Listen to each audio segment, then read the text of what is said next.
Hello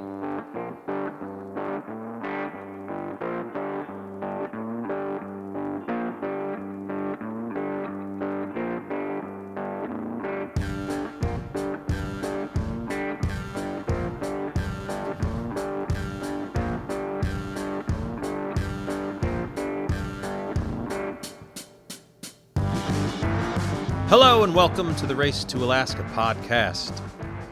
Today we have episode 8.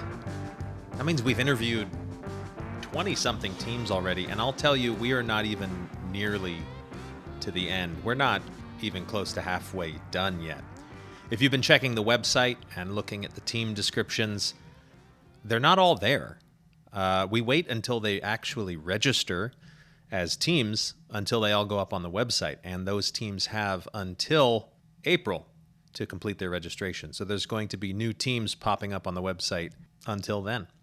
And we are going to keep trying to bring them to you here in this podcast, but a note to you racers who have not registered yet, we're probably not going to be able to get to everybody. There's too many of you. You're inundating us. It's an avalanche. So register now. So I'm flying solo today. No one to chit-chat with me.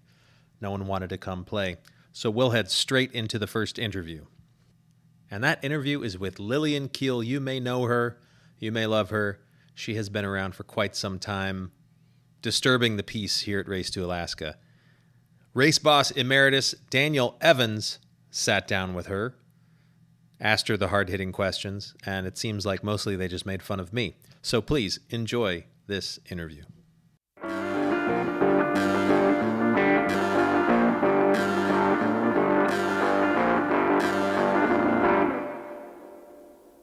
Hi, Jesse. Yeah, Jesse, here you go, man. You ready for this? Yeah, put a couple shenanigan people together. Mm-hmm. Yeah, we're going to see what happens.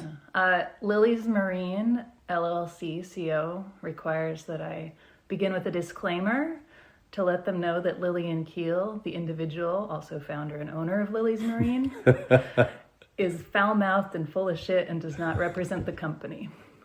Excellent. So, all right, so we're ready. Just in case any customers are listening, bear in mind I'm very professional in other circumstances. All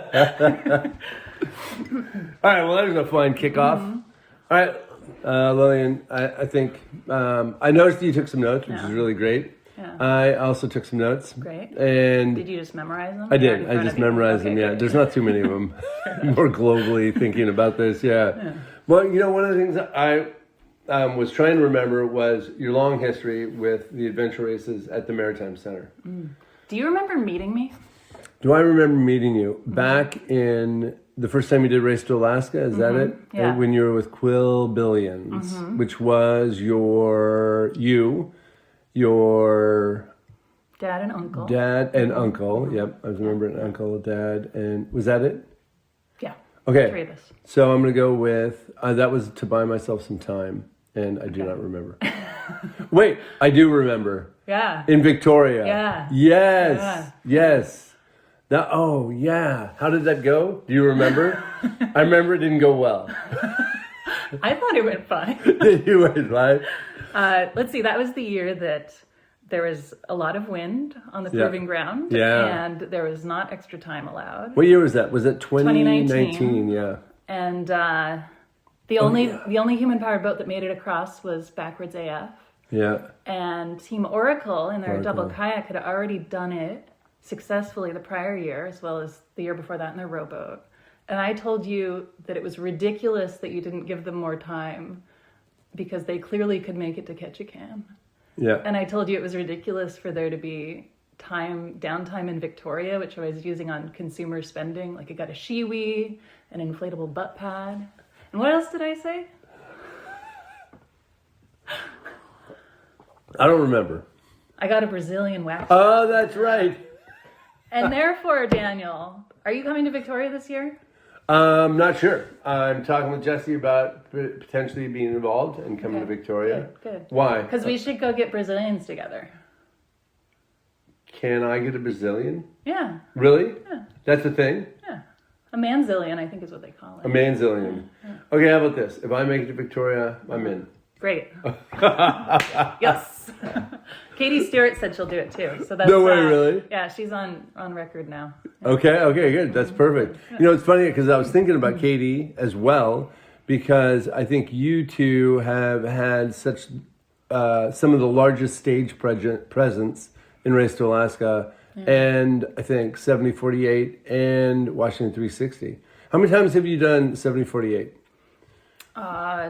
Twice with Dave in a double, once in my rowboat with my friend Mark in his kayak, and then steak knife to a gunfight, which was the best one. Right. And beat at least half of my other finish times. Right. In the sailboat. Yeah, and then you were there for the first Washington 360 as well, when you went down the Hood Canal and did the overland route. Yes. The only one to do the overland route. You know, that year. The only one that year. That year, right? Yeah. The only one that year. The first, overland route. I was really excited by it. Yeah. It's funny. I don't know if you'll appreciate this or not, but I Google AI'd you. And part of the summary of your kind of bio in it was that you prefer to commit to self-inflicted struggles when you race. That sounds like it's just rewording my team name for this year. I think it probably is a little bit. Yeah, I know. I like that the AI universe is on board. They're really in. Good. Yeah, and it reminded me of like the overland route, which I think was both a struggle but also a moment of brilliance in Washington 360. I loved it. Yeah. Yeah. I was much happier in that race because I took that route. I could have done it a little faster if I'd known my tires were going to go flat. I know, that was a bummer. That was the only real problem. Yeah, I know. It was pretty good. It was a scene for sure. Yeah. My route was far more sensible than Scott's with Team Sporting Chance. What was his route? He took a gravel road that went past the power line access road. Did he? Okay. Yeah, it was much. I had a nice highway grade, long and slow. Right. I was more likely to get hit by a car than he was, but other than that. Yeah. So this coming year will make your fourth race to Alaska? Is that right? Yeah. Yeah. So the first time with your folks in a boat, and then after that it has been solo. Yes. Yeah. And we have yet to see at the finish line for the solo? Yes. Yeah. Does that have anything to do with why you're doing it again? Yeah. Everything to do with that. It has everything to do with it? Honestly, maybe this is where we start roasting Jesse, right? Sure. Let's bring it. Yeah. I don't know. I've been unhappy with the changes the last few years of first they do every other year to get more people, and they didn't give me enough time to know that was happening and still be able to train. And then, okay, I'll wait another year. And then they shut it down early without any warning and without, tell us when it's going to shut down. Choose a deadline. I don't know, man. Or tell us how many teams. But I've been feeling kind of over it intermittently. Bob McCall from Team Zendog and my husband Dave are making me do it. Are they really? Well, I am bound and determined to row to Ketchikan myself in June this year. Yeah. And I'll occasionally think about signing up at racetoalaska.org for the alternate version of the race. Oh, yeah, which right now is only billed for 2027. Jesse is going to be pissed. I was going to ask you about advice on organizing races. You're gonna ask, do you know anything about insurance coverage? I know a little bit. Can I just put on my own race without losing my house? No. Okay. Yeah. Noted. That's the short answer, really. Yeah. Can I solicit Lily's Marine to put on a race without losing? But no, I don't think so. Okay. Well, you have a nice house still. Yeah, you want to put in my house? Okay, there you go. That's good. Okay. Yeah. Okay. But yeah, no, I don't. I put in a good effort in 2022. I was terrified. I know a lot more about where I'm going now, and so that shouldn't be the problem. Me being rescued, if I need to get pulled out of a situation I can't handle in my rowboat, it's not going to be a situation that a motorboat can't handle, you know? I'm not going to get pulled out of 20-foot breaking waves. Right. Because I would have been called it quits way before that. Yeah. Even if I called it quits by saying, the waves are 6 feet and I need out, you know? But Yeah. Was it 20? I'm trying to get my years all straight. Was it? Did you buddy boat with Bob and Zendog in 22? Yeah. Yeah, in 22. Yeah. And then 23, was that when you became part of the Grim Sweeper crew? Yes. That was interesting. Yeah. That was Grim Sweeper's nice. I think more people should hang in the race till the end. I feel like only like 3 people have ever gotten swept. I mean, it's absolutely true. Yeah. And I think that, being the first to like hang with the Grim Sweeper was kind of hilarious. Mm-hmm. I mean, a lot of people didn't ever believe that the Grim Sweeper was real. They thought it was totally imaginary, but now you can refute that personally. It's got a nice boat, Temple Rock. Oh, yeah. Well, the boats change, so it's, you're never quite sure. Yeah, that's fair. You know, honestly, that whole time I was approaching Pal River, like every boat that came near me, I'm like, is that going to be the sweep? Really? Yeah. I mean, it's got to like that. I was like, oh no, somebody in an inflatable. I always think about running to shallow ground when I'm in the rowboat. Just to avoid that. So you can't catch me. I once tried, so the Grim Sweeper, it was near the end of the race. I can't remember what year this was, and we'd never swept anyone. Mm-hmm. And, because it's like pretty rare. Right. And we'd never swept anyone. And there was someone who was a day out of catch can, but they were going to be swept. And I was like, okay, now's the time. Go sweep them. Mm-hmm. And the Grim Sweeper started to argue for their benefit. Oh. And I said, what are you talking about? We've been doing this for years, and this is the time you've been waiting to do your job. Mm-hmm. Go sweep them. And they quit. They actually said, if you want to sweep them yourself. I quit. There's no way. They've tried too hard to get here. I'm not going to sweep them. And they wouldn't do it. Oh, I'm losing even more faith in the race. Yeah, they, in the end, the team made it by like an hour. So they didn't get swept. Oh, nice. Yeah. They wouldn't have gotten swept anyway. They wouldn't have gotten swept anyway. Even if sweep hadn't quit. Even if the sweep hadn't quit. Yeah, gotcha. Exactly. Yeah. So I've thought about being optimistic mopper, which is going out in my own personal sailboat with the engine and just like following the dead last team and helping them along. Whoever's dead last gets that help. So it's open to any racer that's dead last.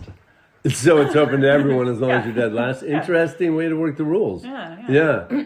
That is would be hilarious. Yeah, but now that the race is every other year, it's hard to feel that same motivation towards it. Why is that? Well, it's just, I don't know. Maybe I want to move on with my life and do other things. I think I do have a calendar entry. I sent Jesse a screenshot in like late July that says sell rowboat, buy a pony. Yes. Yeah. Yeah. You know, maybe do things that I can do every year. I think I saw that in your application. Was your hope was to finish the race so you could go buy a horse, trade it in for a horse, sell your boat, trade it in for a horse. Yeah, that tracks. Yeah, it kind of makes sense. There was some other things about horses in your application I'm trying to remember right now. What was... Probably me quoting... You first rode a horse? No, I don't know. Yeah. I mean, most of my application, because I didn't want to write my own bio, was me copying and pasting previous year's bios.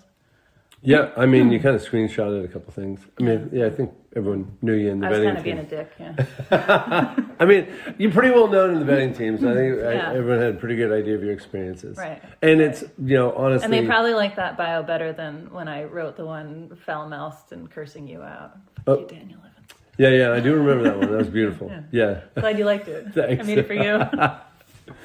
Yeah, and it's a lot better than some of the people who write like 45 pages in bios, which happens frequently. Yeah. Well, you guys make them so nervous, being like, this race is really hard. You might not qualify. You might not make it. Well, you tell me, is it hard?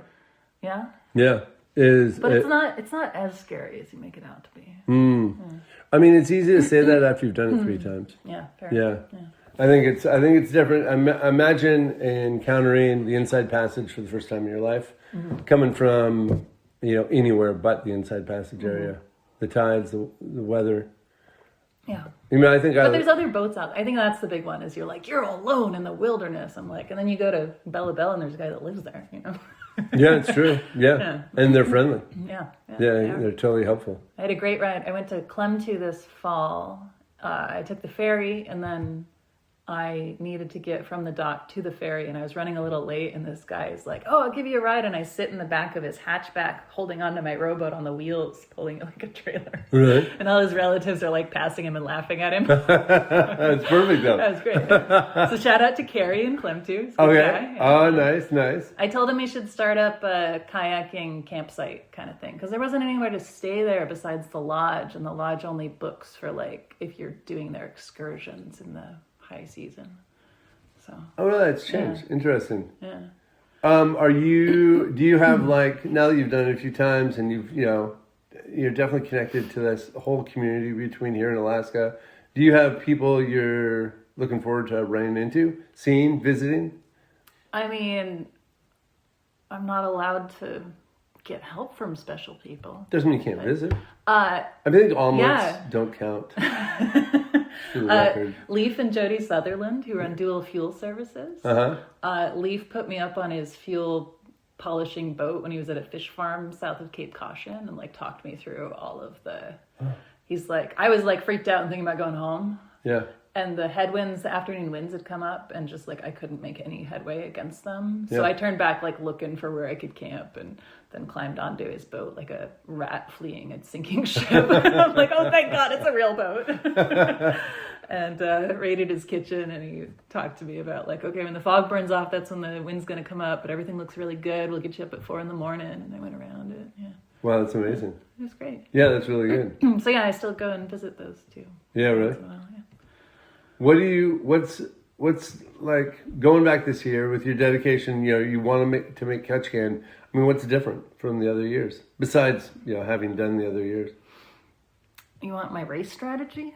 Well, no, I mean, whatever you want. That's closely guarded secrets, Daniel. Yeah, I mean, maybe the psychology around it. Like you and Bob, you like buddy boat a lot, right? And I can remember like one of the things that you really liked about that was that you had someone to bounce ideas off of. Yeah. And it kind of supported kind of what you were thinking and what you were doing. Now, you're going solo again. Are you looking at buddy boat? Or are you, and I guess really like you didn't make it the last, the first 2 times you tried solo. So in you, not outside of you, in you, are things different? I signed up to suffer, so got a whole action plan around that. Oh, really? No buddy boating, can't mess with that. Oh, really? Like, I want to pause the recording and you're like, all right, what's our strategy here, Dan?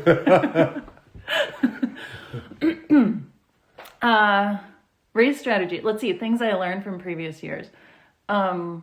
Food.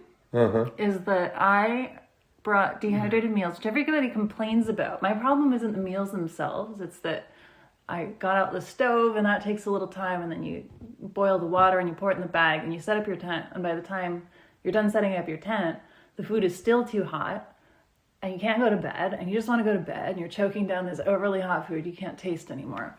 So I think a better plan is I should probably find ones that have lower sodium content, because then I can utilize my own body heat and my own production of urine to put into the dehydrated meal, reconstitute it that way. And then after I've set up my tent, it has to be a freeze-dried meal, not like regular dehydrated, because the freeze-drying reconstitutes a little better at lower temperatures.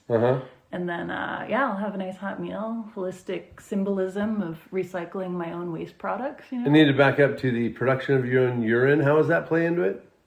Well, I urinate into the bag, and then I eat it after it's reconstituted. Is that a thing? Yeah. It is? Yeah. Well, that is... Why not? Really hardcore.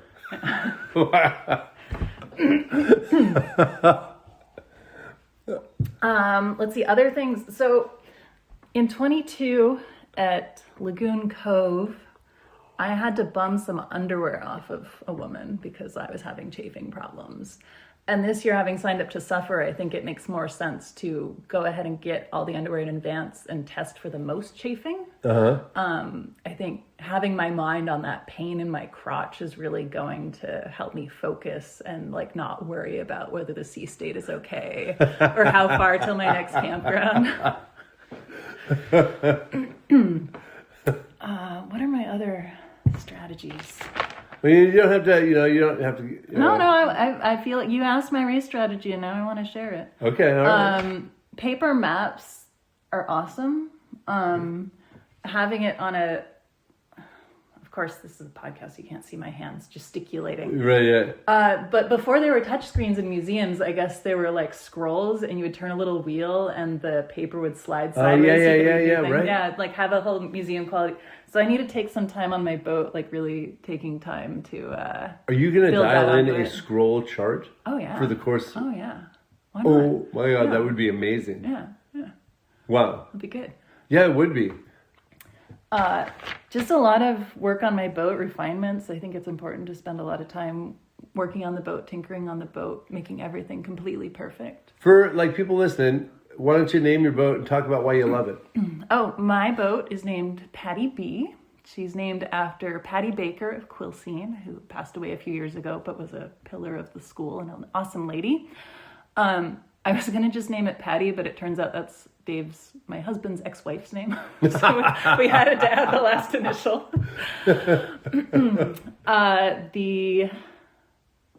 It's a Chesapeake Lightcraft Expedition Wherry.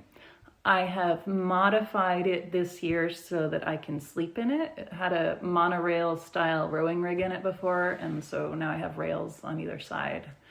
And I have 3/4 inch. What's the kind of plywood that has like the diamond shapes in it where they patch knot holes, like MDX or something? Yeah, but it's AC. The A side has the A side. Really Sure. Anyway, I've got the cheapest available plywood, short of being particle board. Well, for riggers, they're on hinges, which has been totally game changing. Really? Because I can run it at marina ramps now, which is awesome. Oh, that's amazing. So you really, you like the Chesapeake Lightcraft? Yeah, it's been a great boat. It's, I think, a good balance of stable and nimble. It's got good rocker for when it's in waves. And you did it. That was the boat you used for your first 2 solo attempts, right? Is it, or was there? God, I can't remember. Your first year, was it on that one? It's the boat I've been using for Race to Alaska. Yeah, I did the Washington 360 in a different boat. Right. And that one was a great training platform, but it was pretty flat bottomed. So it really bounced around a lot and chop, and it was just kind of heavy and drug. So yeah. Yeah.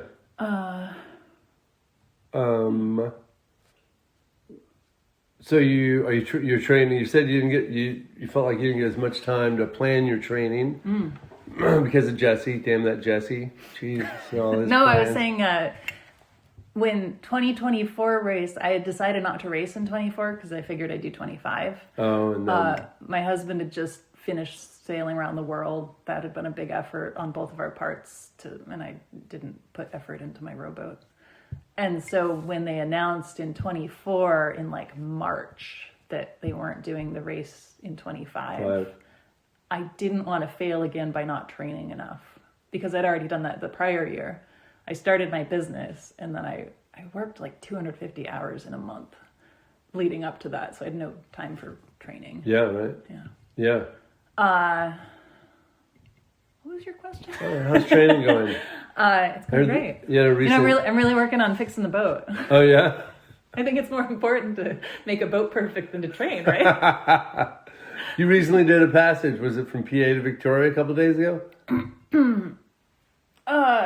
Yeah, I like that passage. My goal is to cross the strait 26 times in total, and I think that was time number 7. Yeah, no way, really? Yeah. I mean, I'm counting previous Race to Alaska's and Law 360, you know. I mean, that's fair. 26 times. It's amazing. Yeah. You know, the thing, I know that I think that crossing went a little sideways, right? Nope.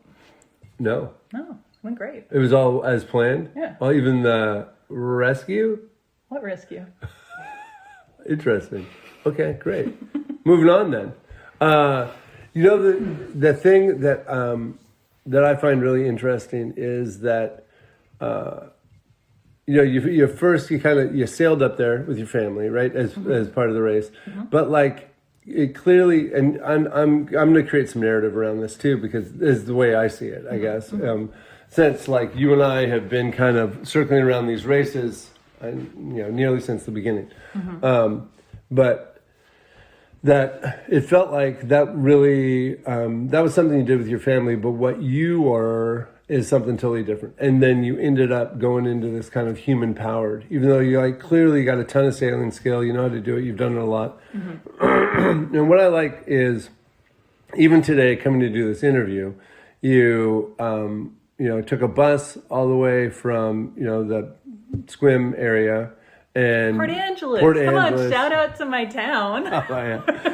And then, or on your bike riding around. But that type of like the human powered is more your gig. I can remember one time I was at the Maritime Center and you came by. It doesn't even matter what for, because I can't remember anyway, but you rode in from Port Angeles. Oared in or bicycled in? You rode in, and you were on your way to Seattle. Road is the same word when you say it out loud. As oared?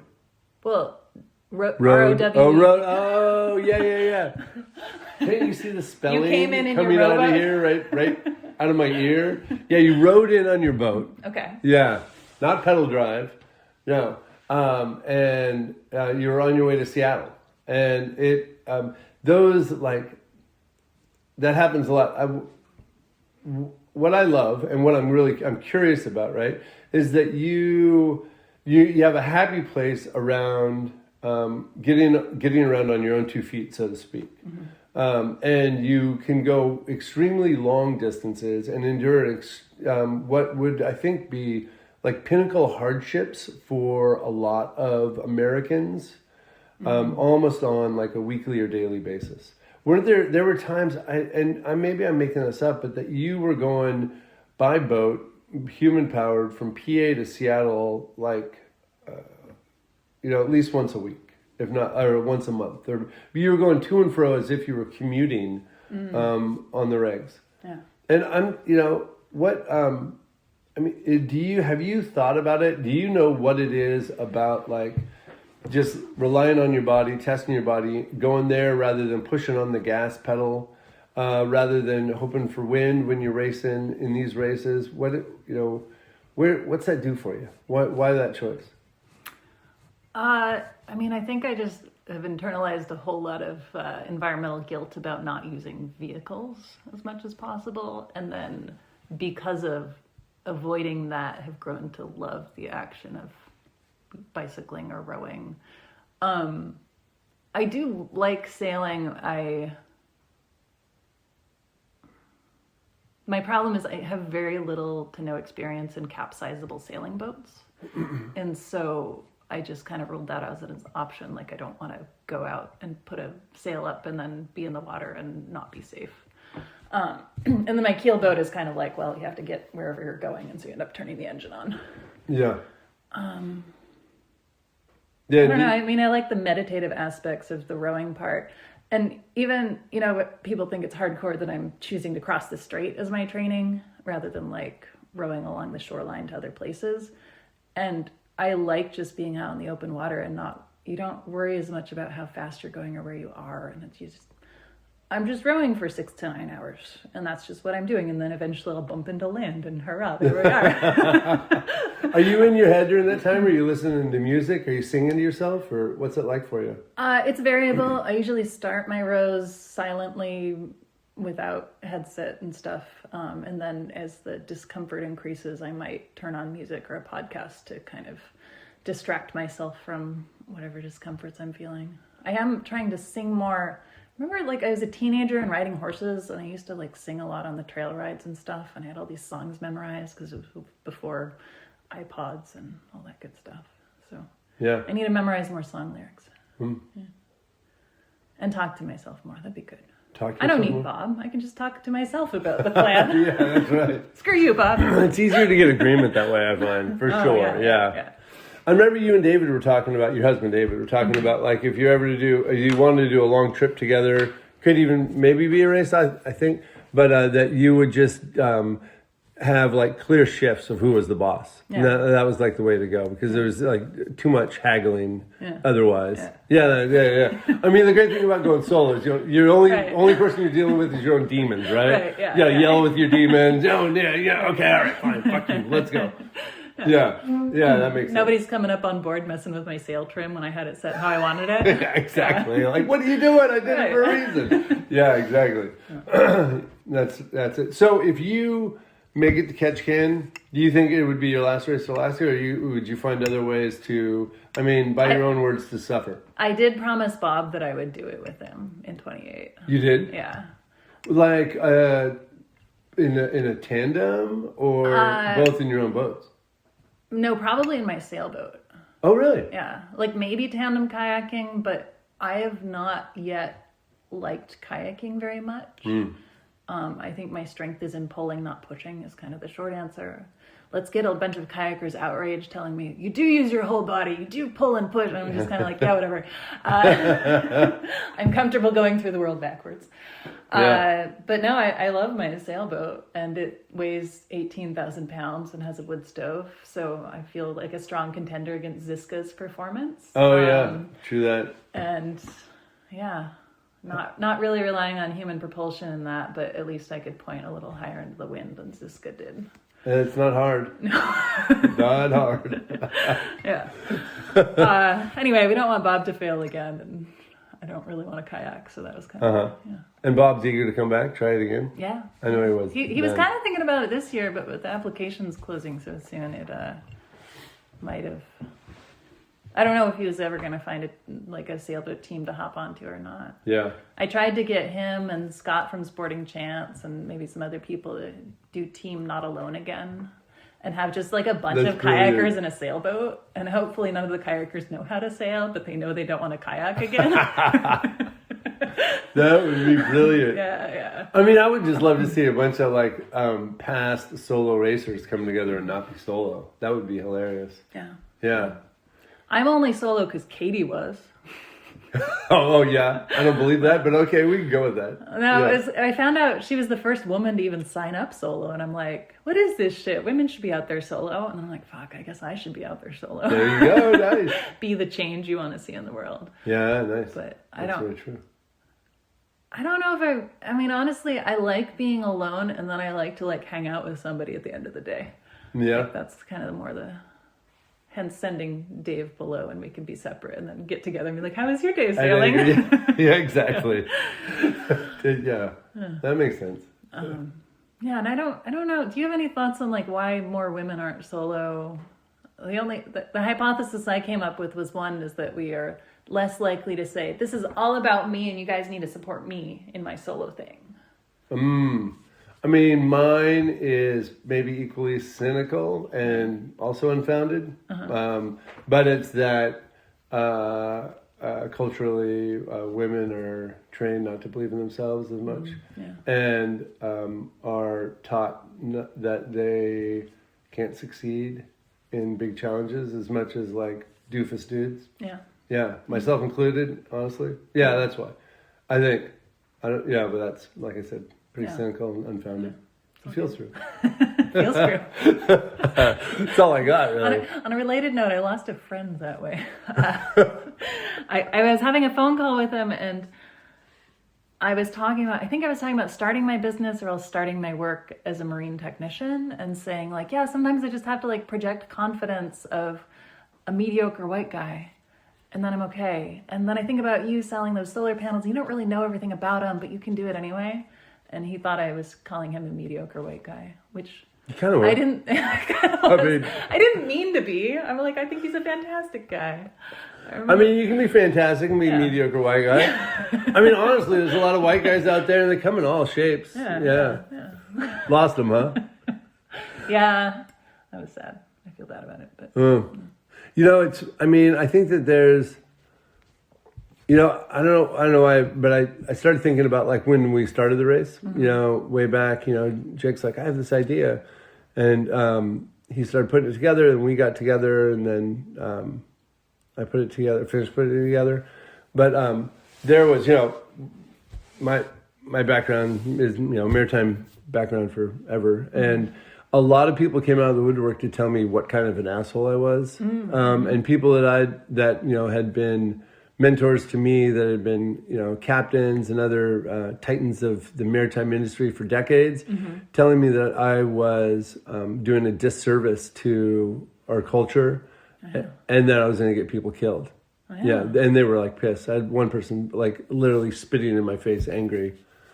That you had concocted this race. Yeah, That's funny. And ironically, I wasn't really interested in the race until 2019. My dad invited me. I'm like, sure, I'll go along. The reason I wasn't interested because I was like, you sailed to Alaska. What's the big deal? Really? That's awesome. Like the exact opposite reaction. Like whatever, land is all the way around you all the time. Yeah. What's the big deal? You have a sailboat and you can like pedal it. That's cool. You can anchor. It's not like they're taking away your GPS and your anchor. I know, right? It's true. I know. Yeah. That said, we never had to anchor under rough, stormy conditions or anything because we were sailing. Yeah, and you did it. I remember when you came in, you were all pretty casual. You were pretty happy about the whole thing. It was. Yeah. I mean, because you all are. Yeah. I mean, you know the area. You know boats. You know how to fix things. Yeah. I mean, that boat had been in use for 10 years. Yeah, right. Yeah, so everything was really comfortable. Right. And you had 2 pedal drives on the back. Is that right? 2 pedal drives? Just one. Was it just one? Mm-hmm. And then we had oars if we needed additional. That's energy. right. Yeah. I remember something about a hat. Yeah, a colorful hat. Yeah. It was a while back. I might have added that in my memory, colorful hat. Because y'all seem pretty happy. I mean, we had orange hats from the Race to Alaska hats. Yeah, those are good hats. That wasn't it, though. I texted you as we were approaching asking for brownies at the dock, not just beer. Oh, yeah. And... How did I do? The thing... You did great. Okay, good. I didn't remember to bring Q-tips, but I remember a friendly boat passing by tracking the race was like, hey, how are you guys doing? You need anything? And they had 1 Q-tip. No way, really? Did they give it to you? They did. Hell yeah, that's fantastic. Yeah. Are you bringing Q-tips now? I think so. Yeah, is that part of the race strategy? Yeah, that's a good part. That's a good point. Clean ears, clean mind. Yeah. Where else can I put Q-tips? What else needs to be cleaned? I don't know. I mean... A little nose action? Yeah, that's all as far as I was going. I wasn't going any further south. Belly button. Got to keep my belly button. Oh, yeah, there you go. Yeah, okay. Well, all right. I think, are we done? Let me see if there's anything else. Yeah. Wait, weren't we going to talk shit about Jesse? When, I'd feel a little bad talking about Jesse because... I mean, I knew him when we were 24, really. Didn't you two used to date? We did. You did? Yeah. And so the embarrassing things he said when he was 24, do we need to bring those up again? Or? I mean, it would always be good. You know what's really funny is that you two, I didn't find out about that through Jesse. Mm. So you got involved in the Race to Alaska, and Jesse didn't say anything to me. Yeah.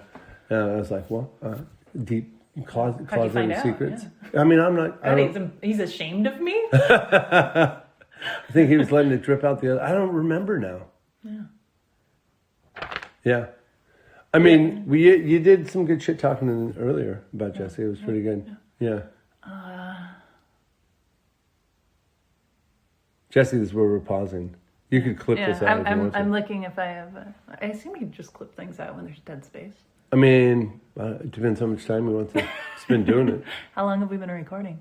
36 minutes. Oh, that's not bad. No, that's not bad at all. Katie said she did one that was like 3 hours long. What? Yeah. They just got on a roll and were chatting forever. No way. Like, wow, that sounds rough. Sounds like edit. What were your instructions on interviewing people anyway? And who else do you have to interview? I don't get instructions. Oh. Yeah. Okay. And I just take them as they come. I think I was offered Vantucky. This is my next one. Okay. I don't know them. Their first year. Oh, nice. That's what I was offered them. They're fantastic. They're really fun. Vantucky out of Vancouver, Washington. Get Vantucky. Oh, yeah. Very good. Yeah. Yeah, and also Kentucky, or? Well, it's the hillbillies of Portland. Oh. That's why Vantucky, Vancouver, Vantucky. Oh, okay. Yeah. Gotcha. Yeah. I follow. Yeah, and he's coming back with one of his sons. I think one of them is coming back with a son. I can't remember right now. Yeah. It's really cool. Yeah, but they did it, and it was part of the Pioneer Year. It was amazing. There was, they held a fundraiser down in Vancouver, and I went down for it. And they were just trying to get money together to, I think they were on a rotomolded boat. They were trying to get money just to be able to do it. And it was like, everyone's like, what the hell are you talking about? This is the craziest thing ever. And I was giving talks all over the state trying to tell people about it because people just had they're like, why? What? It makes no sense at all. It was a really fun time. Yeah. Nice. Yeah. But yeah. What's the mix of, well, how involved are you anymore? Are you on the vetting committee or anything? That's a top secret. Okay. I was committee. wondering what the mix of newcomers versus repeat offenders is. And whether the application, I mean, if we're going to limit the number of boats that can come in, should we be letting new people have more of a chance or more priority on returning people? Or It's a lot of newcomers. Yeah. I mean, it's... I was reassured that there's plenty of dirtbags in there too. I was worried that the people that were ready to apply in the fall were not necessarily the people that would not be ready to race. But I want to have the chaos. We need unfinished boats. We need poorly conceived plans. That's happening. Yeah. Yeah, there's some from the Great Lakes that are definitely match those. Yeah. It's, you know, everyone shade on the Midwest. It happens. Yeah. You know what I was thinking about? I was out in some waves, and I'm wondering, are the waves less lumpy on the Great Lakes if there's no current? Like, I'd like to compare what it's like to be on a lake when the wind's blowing and you got chop and stuff, and I'm like... Have you not sailed on the Great Lakes? There's current. It's called the Sesh. But the lakes are large enough when there's atmospheric differences. There can be, you know, barometric differences between the lakes. Yeah. You actually can get up to a 4-knot current. But yeah, in some pretty rare spots. But and then the tidal height will change some. I can't even remember, 12 inches. So not very much. Right. Yeah, but a little bit of current. But it is it gets kind of gnarly. It can be a little bit gnarly because of the bathymetric lines. Okay. And a lot of it's really shallow. Right. Yeah. Okay. Yeah. But yeah, you know. I remember early rowing adventures of like learning, because, you know, I'd been in sailboats and they were all keel boats and you didn't really notice the wave state very much. And then rowing, I'm like, why is the waves like this? And I'm like, oh, it's current. Yeah. Like my first row out in Patty B, it wasn't the first row, but it was among the first ones. And I was out near Protection Island, north of Squim Bay. Uh-huh. And I remember calling Dave. I got to the point where some of the waves were blocking the horizon. And I called Dave on my headset. And I'm like, the waves, it's like the wind is coming from the east, but then there's waves from the south. And I don't know what's happening. He's like, sounds like you're in a tide rip. Oh. Really? Yeah. It's like the waves are coming from two directions. Right. Yeah. So I was wondering what waves are like if there's no currents involved. Oh, yeah. It's not I've not encountered anything in the Great Lakes that's nearly that complicated. Yeah. I remember once I was going down to learn. I was going to go start a program in Mexico for a company. And they said that they had a local that was going to teach me all the tricks about everything that happened down in the Sea of Cortez, water-wise. All the currents and this and that. And I was really excited for it because I'm kind of a current geek. And literally he shared everything that he knew and happened down there in like 15 minutes because it was super boring. Wow. I don't think there's any... So, I mean, that is to say, I don't think there's anything as complicated as what we get. Yeah. I've never encountered anything. Okay. Yeah, I don't know if you have. But, and I think with the applications, everyone was surprised how quickly they came in. Yeah. And it's always been first come, first serve. Right. And, you know, first... But it's always been every year, and it's always been Daniel Race Boss. You know, Old Race to Alaska is dead. Long live Old Race to Alaska. Well, I mean, Jesse's making it his own. Right. Yeah, making it sustainable, hopefully. But is it hard to see somebody be bad at your old job? I know my dad feels that way. What about me? How dare he? You better be talking about my predecessor, Carl. Yeah. Oh, there was somebody between you and my dad? Oh, there's two people. Oh, yeah. Oh, yeah. They were so short-lived that it just, like, blipped on my radar. Totally. They're the people that, like, buried all of his jigs that I found years later. Oh, when I walked in, 2 rooms, I could only open the door and I couldn't enter. There was so much shit piled in them. Wow. Yeah, the finish room and the tool room. Couldn't even walk in them. Yeah. Damn. Yeah, it was destroyed following your father. In some ways. Well, I'm glad you revived it. Well, we'll see. And may the next race boss revive Race to Alaska. It's going to be a beautiful year, and you're going to have an amazing time. Tell me all the other horrible things about Jesse. I asked him for his character flaws, and he said that it's that he goes to bed at 9 p.m. but doesn't turn his ringer off. Oh, Because interesting. I Really? texted him at 11. Oh, really? Yeah. You did? Yeah. You should do that often. I think that would be I hilarious. should start, yeah. Maybe from different phone numbers in case he's only blocking me. Well, I don't know if I know anything else. I mean, what's terrible about Jesse? I think Jesse's too nice. Yeah. Yeah, I think that's probably as a race boss, he's probably too nice. I think he fluctuates between too nice and then realizing he's too nice and And being a then real hard clamping ass. down. Yeah, right. Yeah. Yeah, it hits the pendulum swing. Yeah, that makes sense.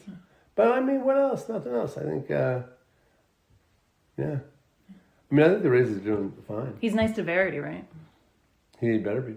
I hope so. Yeah, if not. We love you, Verity. Yeah, that's right, Barry. She's not going to hear this. Fuck you, Jesse. All right, that's good. All right, Jesse, there you Thanks, go. Jesse. Have fun with that, baby. Bye.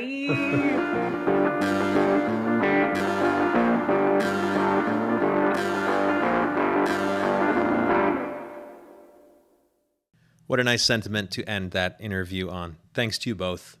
Really appreciate the love you've shown. Moving on to the next interview, Joe Klein, editor of 48 North magazine and guy who knows how to talk about Benettos, sat with Team Jackalope as they undertake their second attempt at Race to Alaska.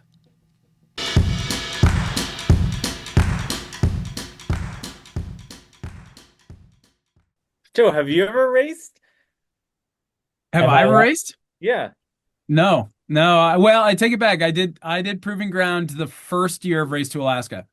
And actually I did Proving Ground another year, but just like for giggles with the Angry Beavers the year that they won. Okay. But I have, Cool. never really on a team. Yeah. Proving Ground was our first R2AK as well. Of course, it was designed to be the entire race. But Yeah, we might talk about that a little. I don't know. How sore is the subject? do we have to? These first few questions, I think, are understandably aimed a little bit more at Brandon and Eric. You guys have this sort of long arc of the Jackalope team history. And your desires to come back and have another crack at R2AK are pretty well documented. You tried in 23. You completed Washington 360 in 25. So I think the question on everybody's mind is what happened in 24? Where were you? Still recovering, from I mean, I'd say embarrassing, but it's really more like humiliating defeat in 23. We set out for R2AK and just made every bad decision that could be made in getting across the Proving Ground, and it did not come together for us. And it's been a much longer story, than we originally thought. But at the same time, it's been a great one. Do you Go ahead. Sorry. Go ahead, Brandon. Well, I was just going to say some experiences is hard won, and I think we've earned some good experience between then and now. And as you'll see with the additional faces in this call, we've just continued to stack the deck in our favor. That's great. It's a little bit of the if you don't know a knot, tie a lot kind of a spirit of team Yeah, building. exactly. So tell me, given where you've been, how specifically Eric and Brandon, tell me how you're feeling about R2AK 26. How are you thinking about the race at this point?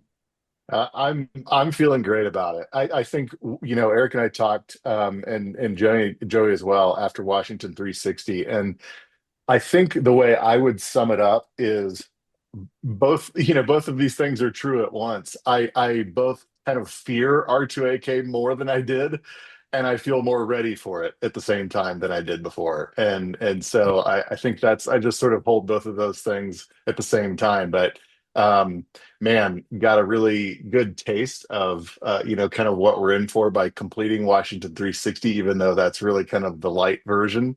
But yeah, excited. I think Eric and I and Joey were ready to embark kind of the moment we finished Washington 360. We were ready to start prep for R2AK. So excitement is high. Anything else from you, Eric, on that idea? Kind of like how are you feeling about R2AK 26? I mean, I definitely use the ditto stamp on that. I feel all the same ways. I'm really encouraged, by the team right now. Just the experience that Brandon and Joey and I have got, the order of magnitude greater experience that Nick is bringing. Like how we con that guy into being on this team, I have no idea, but I'm thrilled for it. And I think what that will really mean is it'll allow us to truly run the boat 24 hours a day, which we tried to do on Washington 360 and it didn't quite come together. But I think with this team, we've got a good So shot on that. I want to hear about what didn't work with 3 on Washington 360 for 24-hour a day runs. But real quick, just because I'm sort of getting to know about how the team came together. Joey, you were added for the Washington 360. And so Eric and Brandon, what in your words first, what did Joey bring to that team? And then Joey, I want you to tell us what they missed. More than anything else, we're concerned about group dynamics. Uh, Joey did not have a ton or much of any sailing experience for Washington 360, but what he did have is the most fabulous attitude on the planet. I mean, that guy is so infectiously optimistic and just psyched all the time. Like one of my favorite quotes, with him is if you went with him to the dry cleaners, it would be the highlight of your week. It's just a great experience being on board with the guy. And he works hard, really tackled the learning side intensively, and was just an awesome team member. I would add on to that too. Exactly what we were Yeah, hoping for. exactly. Well said. And I would add on to that too. We all go way back and know each other, in other arenas of life well outside of sailing. And Joey is no stranger to doing really, really hard physical things, and the ability to suffer. And we've done that in the mountains and in other arenas. And so we had a high level of confidence that he was going to bring that to the table and did in spades. And so the guy knows how to deal and do really, really hard things. And that was a hard thing. And he helped us get it done. Dig it. So Joey, what did they get wrong? What else did you bring to the table? Oh gosh, I don't know that I brought anything to the table. I think these guys are being generous.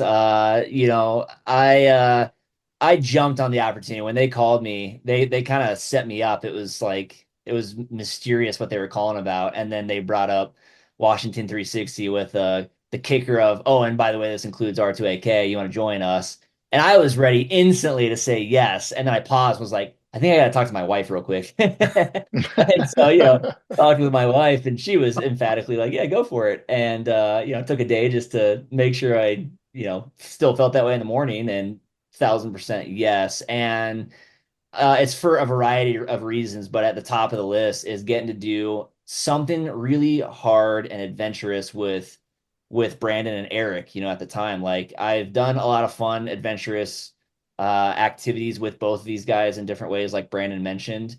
The opportunity to do something like this with them and try to be a part of the success story, knowing that there's all sorts of things that can kind of go wrong along the way for Washington 360 and for R2AK, like trying to be a part of the equation to get us to, catch a can in this scenario, is super motivating, and doing it with these two guys and now adding Nick on. I met Nick for the first time really last year. So at Washington 360. And as soon as I met him, I was like, I like this guy. And so when it came up with a fourth and Nick, was like, hell yeah, let's go. Let's get Nick out here. So I think I'm on the team for, back to the question, right? For all the things that these guys said, I think, and I'm learning as much as I can about sailing as quickly as possible along the way. Is your wife still as enthused now that the race course is to Alaska instead of around Puget Sound? She is, yeah. She's still fully on board with it. That's questionable. Is So, Nick, it is awesome to see you racing. For listeners who may not know, Nick is already deeply embedded as a part of the R2AK family.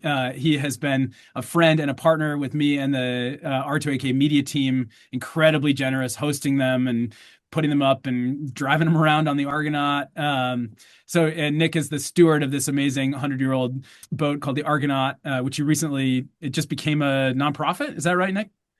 Yeah, actually, through a lot of mentorship from folks in the Northwest Maritime arena, supported me in moving into a nonprofit. So, yeah, working on trying to keep it going. Super exciting. I'm really happy for you, and I think it perhaps smooths the water of legacy for the good ship Argonaut. And if you don't know, Nick has a terrific YouTube channel, popular, and I think there's going to be some R2AK content on there as you guys get ready. Yeah. Sounds like so. Anyhow, Nick, tell us how you got your arc to get hooked up with these guys to join the team, and then share a little bit about your boating background with all the rest of us. Sure. Well, I'm actually going to answer the questions in reverse order. I grew up boating on the East Coast through an organization that was very similar to the Northwest Maritime Center. It's a nonprofit, and I was in like a high school summer program that was $100 for the summer that taught you how to not only fix and work on small boats, but teach you how to sail and race. And so I've been racing small craft and dinghies, most of my life. And then coming out to Washington 5, 6 years ago and taking on Argonaut, I really love supporting the Maritime Center, and that's why I got involved so early, just saying like, hey, I have this cool resource. I'd love to be a start boat, a media boat.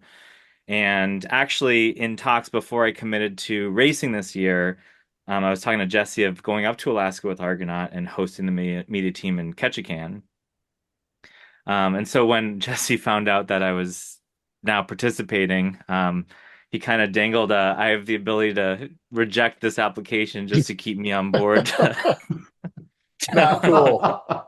Yeah, but we're still talking about that. So anyway, my background's mostly college sailing, and then I had my own kayak rental business for a long time that had like a pirate themed summer sailing camp and really promoted getting on the water, in the easiest way possible, which is like a kayak or a canoe. And so anyway, that's a passion of mine. Coming out here, Argonaut has sort of taken over my life, but just being an observer of the Race to Alaska made me really excited about it. And then how did I meet Team Jackalope? Was it 2023? That race, it was like, so the proving ground is always marketed as like this very scary crossing, and it has been. It's one of the most dangerous sections of water all the way to Ketchikan, so that's for good reason. But we hit it the one year that there was like no wind at all, and so I enjoyed a beautiful glassy crossing on Argonaut. And a lot of boats, it took them a long time to cross over to Victoria just because there's not a lot of wind. And unfortunately, Jackalope was one of those boats that kind of got stuck on the flood and couldn't fight the flood on their way to Victoria. And so I was sitting at the dock with my good friend Andrew, and all the teams finished and went over to the racer party, and you see just that one boat on the tracker that's still coming in just past the deadline. And I was like, these guys probably need a beer. And so I brought some beers over to them, and that's how I met them at the dock. And that was what began a friendship. Turns out instead of going to Ketchikan, they ended up cruising with me the next several days in the San Juan Islands, and like we had a really great time. I've met him out skiing in Utah, and then last year chased him around WA 360 with Brandon's family, which was a lot of fun. And so over the last few years, I've like been watching Jackalope more closely than the other boats and becoming friends with the team. And so this year they invited me along with them, which is really exciting. And I've always wanted to do this race, and thankful for the invite, and it seemed like an obvious choice. We'll remember that you said that. well, I'm really banking on the high morale of this group, because it is going to be a week or two of sufferfest, and I'm on board. If you can suffer through anything, if you have enough people to make you smile the whole way through it. Exactly. Yes, we got to distill that into some kind of a team motto. Yeah. I think that's where everybody's at. It's only going to be a week, 6 days. Yeah. 6 days, 5.5. So I was in the room in 23 when, after you met Nick on the dock and had that beer, then you came over to where the skippers meeting was happening. Other Race to Alaska racers will remember this, but fans may not know. you guys showed up and the entire fleet is assembled and had been, carousing and hearing from Jesse and everybody. And you walked in the room and the roar was like few sounds I've ever heard. Everybody just cheered you on. It was one of the most R2AK moments in R2AK history, as far as I'm concerned. And so what do you guys remember about that moment? What was going through your head? What were you feeling? What was that like? That was the emotional uplift that we so desperately needed. I remember every detail of that moment. Mhm. We were actually sitting on the docks at Causeway, and a group of 20 racers strong strolled onto the docks, physically picked us up, and carried us out into the street. Like, you are coming to this event right now. And I think that's one of the most magical things about R2AK that's absolutely a part of its DNA, but you don't Mhm. know until you're there. The camaraderie and the support of the other racers, the people, the quality of the individuals is just second to none. It is, you can have a lot of desire to go do a race, especially when you have a surprise defeat. You can really, really want to come back, to check the undone box. But what is drawing me back more than anything is that moment. It's the people that you meet. It's the Nicks who bring you beers. It's the kindness and the dynamics and the support and the we're all in it together, concept. And there are so many little stories like that that people just have no idea about.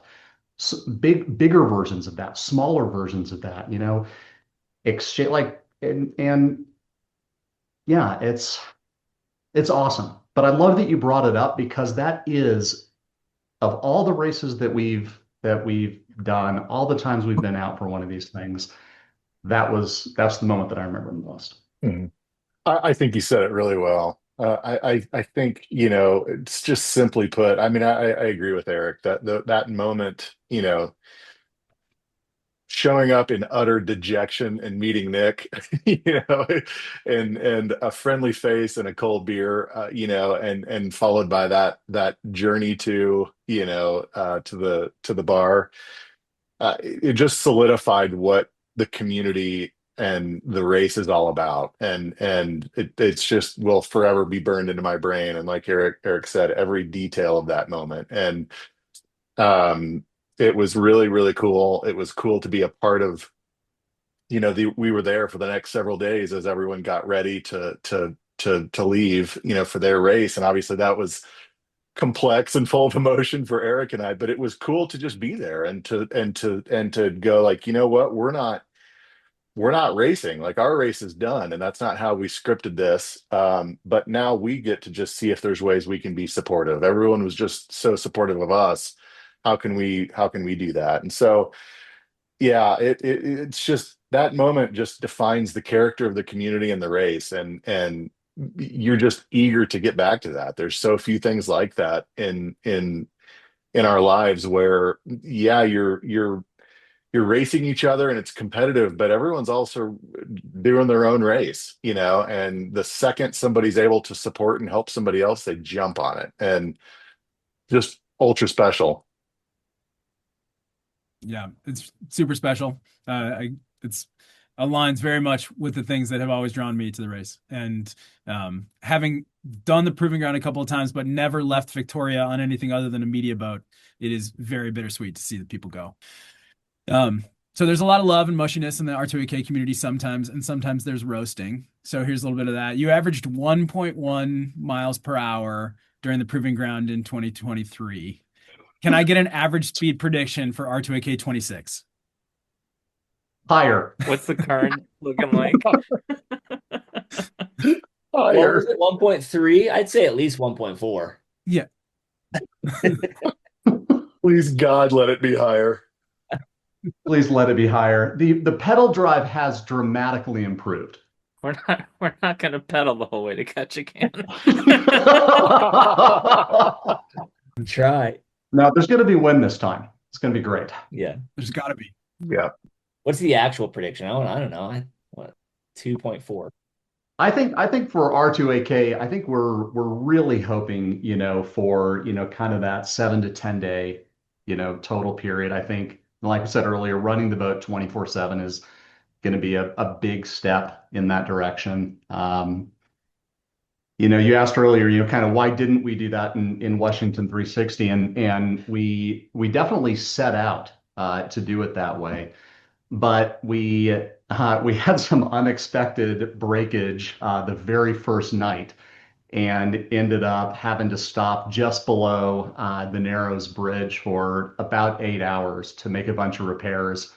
It was like I think 4 Ubers to Home Depots, and back for tools and parts and um, yeah, that was a story in itself. We broke both our pedal drive seats, our main sheet A-frame, our tiller extension, and I feel like something else. So there were a lot of repairs to make, and by the time we were done with that and back on it, our shift schedules were completely shot. And so we fell into okay, let's just push as hard as we can. If at least two of us are feeling like we can go through the night, then we'll do that. But like Brandon said, you're racing your own race. And so we would just stop when we needed to, and that was fine. But I think for R2AK, with four of us, candidly, it's just going to be too crowded if we're all awake at the same time on a little 24-foot boat. So somebody's got to be asleep. So I was going to ask about that. The 24, it's 24 feet. The interior is more than some boats that have done Race to Alaska with crews of four. But how are you feeling about the platform for four of you? Is it leaning clown car or leaning like you have efficient systems and this is going to be okay? Well, clown car would be more on brand for us, Yeah. but I actually do feel pretty good about it. The first 24 is a great little boat, and it's much more of an adventure cruiser, than it is a race boat. It's kind of like a slow fast boat, but it's if you compared it to like the Melges 24 that's racing, it is a completely different thing. You can sleep four people in some degree of comfort if you absolutely had to, but having one or two people dozing off at once is easy. I mean, the quarter berths are good, stowage is great. It's a remarkably versatile platform. The yeah, we really like her. Yeah, I think they're cool boats. I've been aware of the boat since it was a seascape, Yeah. and so one of my impressions of the 24 is that it was always like it was the more inshore minded of the seascape products, or at least it was branded that way when it came out. And so I'm curious, have you guys had this in bigger water and bigger conditions? This particular, your first 24, like, do you have personal experience with what it's like when it's nuking? And how did you find the boat in that situation? Yeah, well, it really depends on what direction the wind is going. When it's coming up from behind, that boat just absolutely rockets. Double digits are totally achievable, and it's pretty forgiving. Going down with the kite out.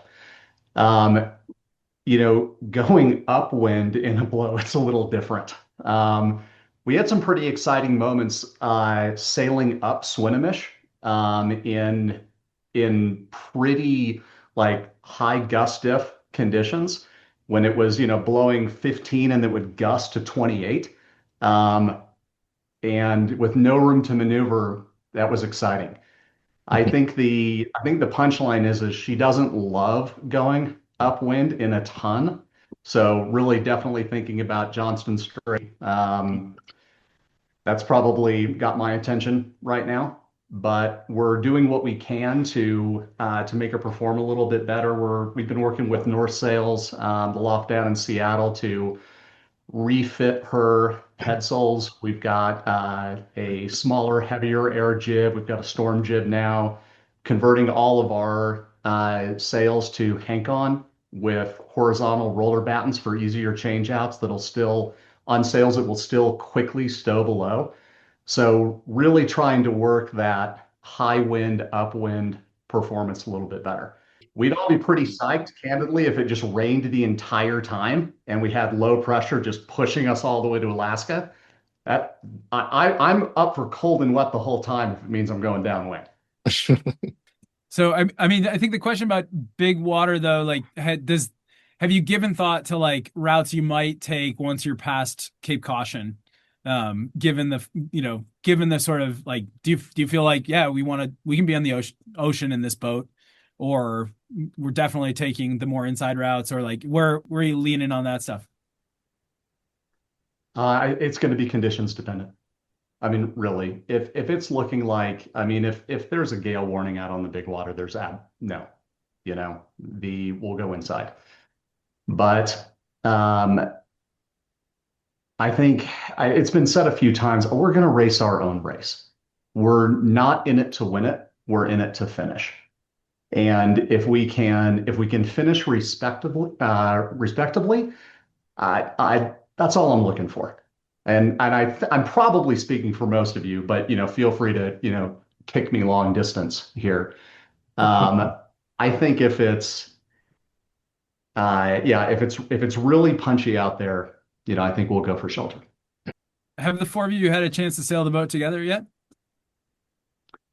First trip as a foursome is next month. All right. So what will that look like? What will the training and preparation actually on the water on the boat together look like? Primarily, learning to work in every combination of three of us. The reality is that three of everyone but Nick is landlocked to Utah. So in order to get any sail training together, we've all got to fly up to Anacortes where the boat is moored, take it out. And so we're just grabbing as many long weekend trips as we possibly can.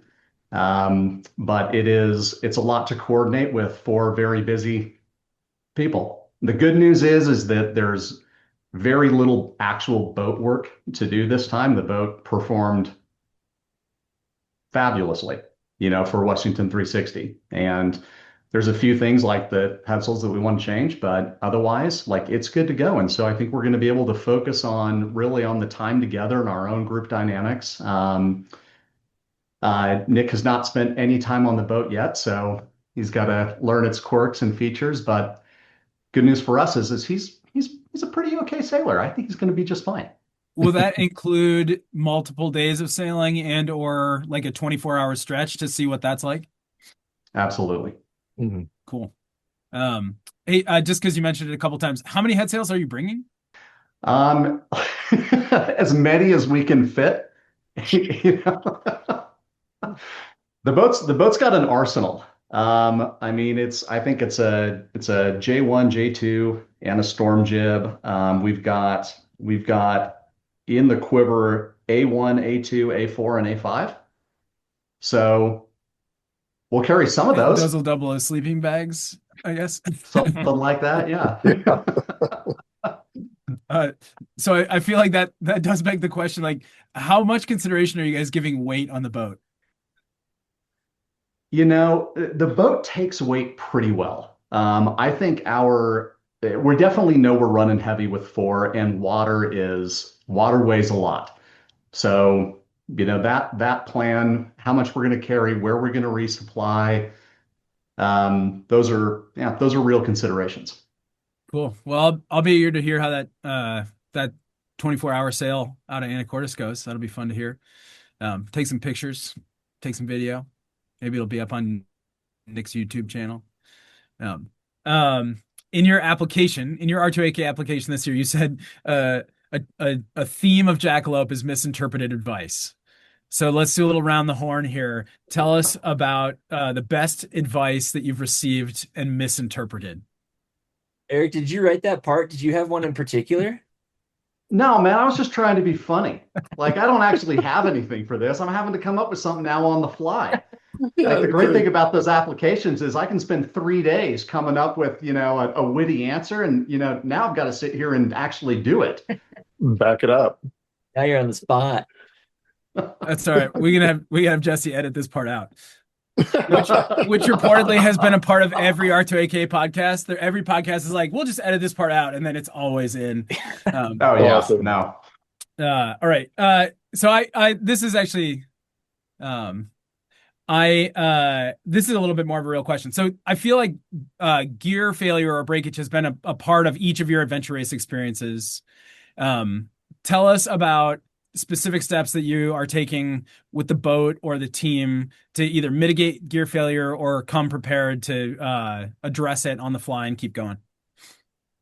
I can answer one of that. So Yeah. part of the gear is the people, and I've last year I kind of established myself as the nutrition guy on board, and a lot of my experience and background is ultra running, so it's highly caloric intake and water intake, and I'm a firm believer of if you have the right amount of calories and hydration and a little bit of sleep, you can kind of keep going forever, and so that was important to me, and I think I think people are part of the gear. So last year I just made a point to make sure Eric and Brandon were eating a lot of food and drink a lot of water appropriately and keeping us energized, because I know as soon as you start to like bonk and you start to hit those low points, it's hard to resurface. And when you're making critical decisions, it's pretty important everybody's as well positioned to do that as possible. So that was one role I took last year.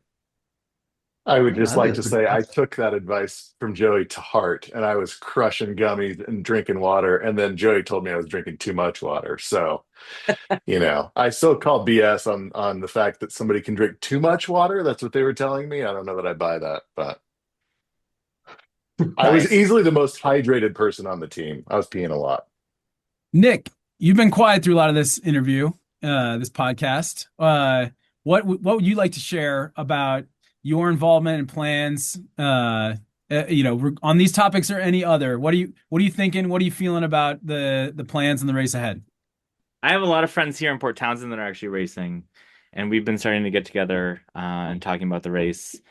I My approach to this is, I look forward to jumping on the boat and really spending a full weekend underway.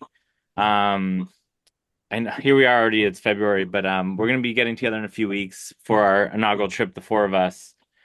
And from there, kind of learning what the space is like, how are we going to pack the boat. I would love to have the conversation, try all the different sail plans that we can in the conditions that we can.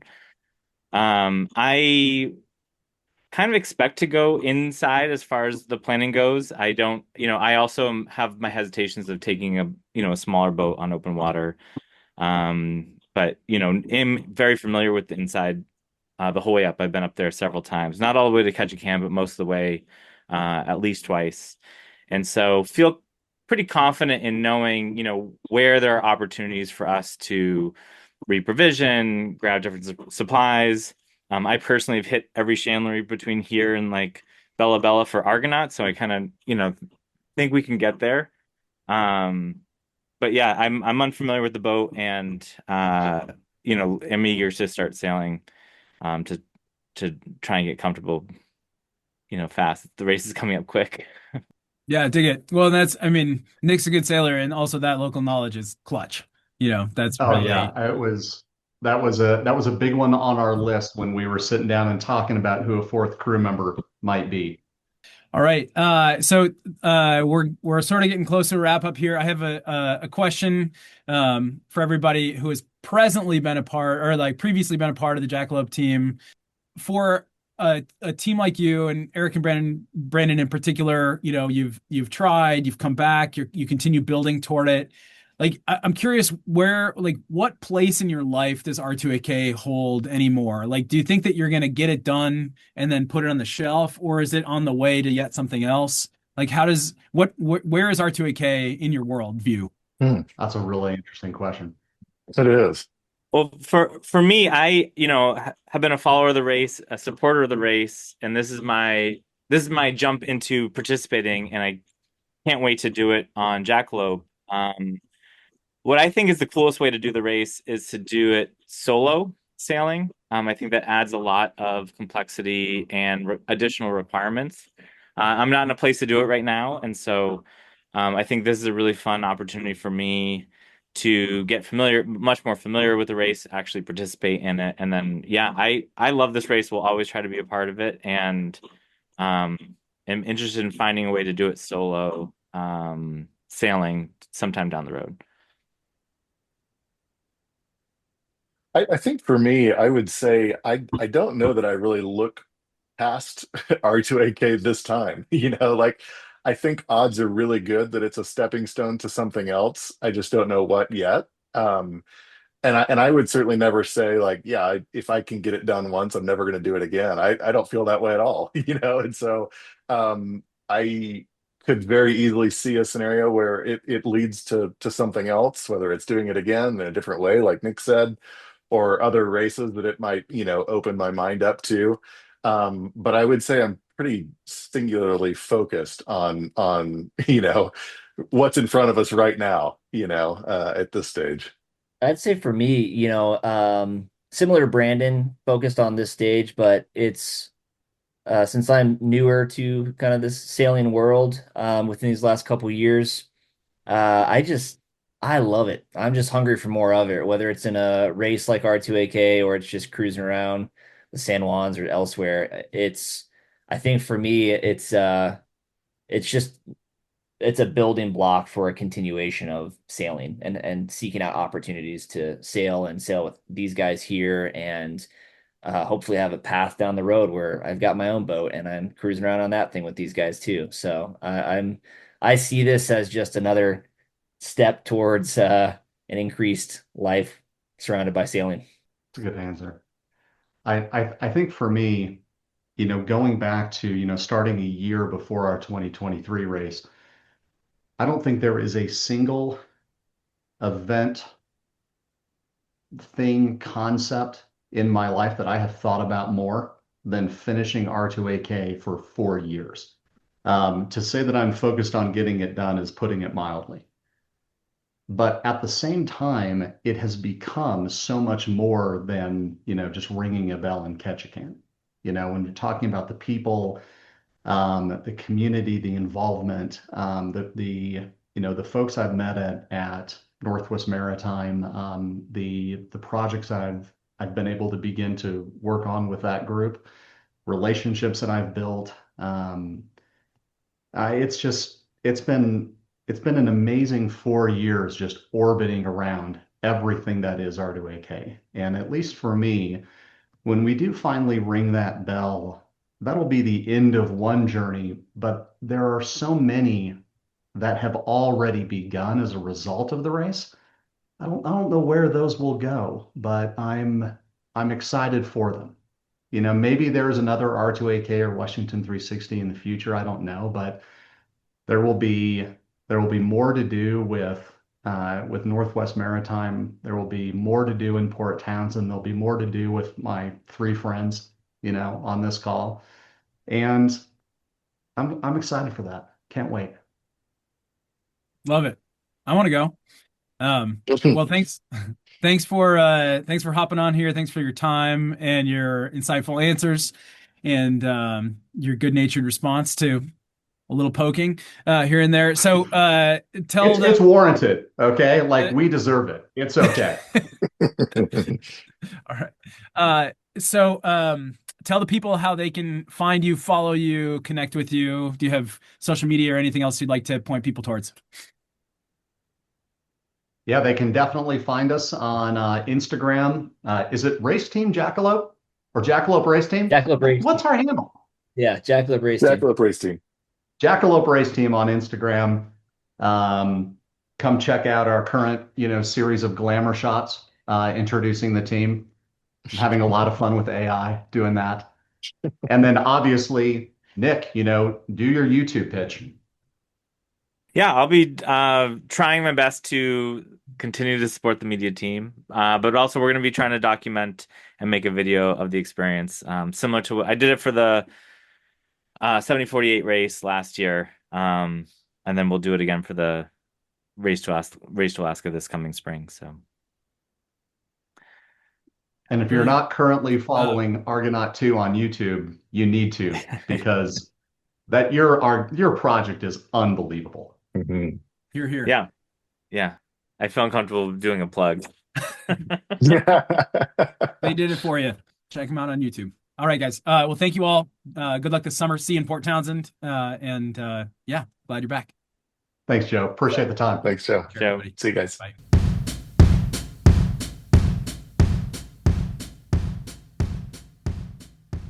Nick is too humble a dude. You have got to go check out Argonaut 2 on YouTube and the website. All right, this might be breaking records. We are already at almost an hour and a half on this episode, but hey, it's free. You didn't buy it. You can stop listening right now. Go to sleep, wake up, finish it in the morning. Because we still have one interview remaining. Katie Gout of Team Sail Like a Mother shows up to interview Team Against Wind and Reason, a team who lives just south of the maw of Seymour Narrows, which gives them a bit of a leg up. Should almost be against the rules for people from Campbell River to race the race, but we'll take that up at another time. In the meantime, meet Against Wind and Reason. Hello. Hello. Guys. Oh wait, there's three of you. I thought there was only There is three of us. Yay! Four. Yeah, we ended up getting three out of the four here. So Wait, and we're all in boats? No way. we're all on boats. Yeah, yeah. We're in the race boat right now. So Oh, that's awesome. That's Yeah. great. Where physically is it? I see trees outside. yeah. Not So yeah, we're on the hard in my backyard. So it's in Campbell River. Not far away from the water, but yeah, we're not on the water right now. So Nice. there are trees in the back of this shop now. Great. Well, nice to meet you guys. Nice to meet you. I'm very excited to get asked to do a interview this year. I was 2024 Team Sail Like a Mother. So yeah, I'll just jump right in. So boring question first. How do you guys all know each other? You want to? Well, yeah, kind of a roundabout story. None of us are from Campbell River originally. We've all kind of moved here at different times, and then it's kind of been through friends of friends of friends, and we've just kind of over the past few years just all connected, and yeah, trying to getting out and sailing together. So Yeah, well, one of the other Edmonds who's missing right now. We met them on the dock. We were living on our boat at the time, me and my partner Stephanie, and they walked by and we're like, "Oh, you're young and you live on a boat," and we got along very well. And then Colin was living on top of one of my good friends, and he was like, "Yeah, we know these guys," and that's all. And then Dave, I don't know Dave. how do we know you, Dave? Edmund brought me on. No Edmund, just from skiing, doing outdoor stuff. So yeah, there was a fourth that was originally on, and then he dropped out. Yeah. He moved away, and So the big thing is that first we were supposed to do that race 2 years ago, but then I figured that I was going to have a son, just like a few weeks before the start of the race, so that did not happen. And then you guys decided to do the race every 2 years now, so here we are. Mm-hmm. Yeah. So then who's the one to blame when things are going all to hell? Whose idea was it? Oh, that's Max's. Yeah, that was my idea. So I own a sailing school here in BC in Campbell River, and we see the race go by every day, every year. And I always wanted to be part of it, I guess. It's such a cool project. And then one day, me and Colin were biking, and I asked him, like I said, thinking about doing that race. And he's like, "Oh, yeah, I'd be in." Yeah, not actually thinking that it would go ahead. And like, "Oh yeah, that sounds like it could be a fun time." Like, yeah, I'd be down. And then I just keep sending notes and stuff. 2 weeks later, Max sends me a message. He's like, "I found our boat. We're gonna go pick it up this week." And I was like, "Okay, I guess this is actually happening. All right, I'm committed now." So it was. And then Edmund was just an obvious choice because he's a very good sailor. He's grown up on boats and stuff, and is a good friend of ours. So and then Dave jumped in. Fun.